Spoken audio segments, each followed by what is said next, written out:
Өткен ғасырдың 60 жылдарында Ресейдің бір түкпірінде әскерде 3 жыл жүрген бір қазақ баласы еліне аман-есен оралыпты.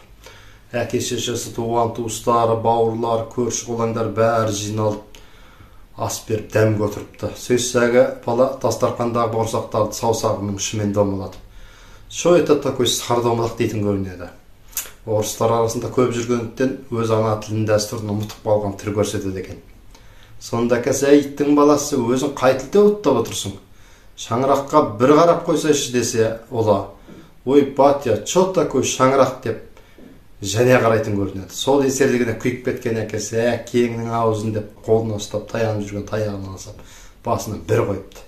Анау серең етіп талып түсті дейді. Жұрт түрлігіп, анасы ойбайлап, жаңа қайыңғы түкеменің бетіне су құйып, есін жинап алса, ойпыр-ай, шаңыраққа көзім алая, бірден бауырсақтай домалап түскенімді қарашы деп айтады дейді, есін жинап.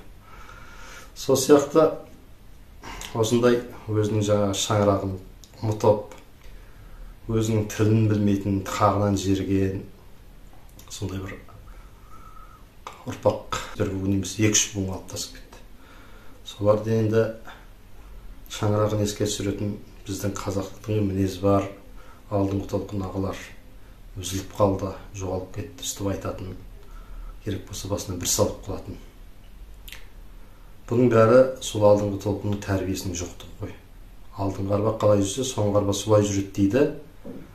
Сөйтіп алдыңғы буынның өзі жаңағы что-то сардомалақ деп отырған. Біздің алдыңғы толқын солай бұрылып кетті.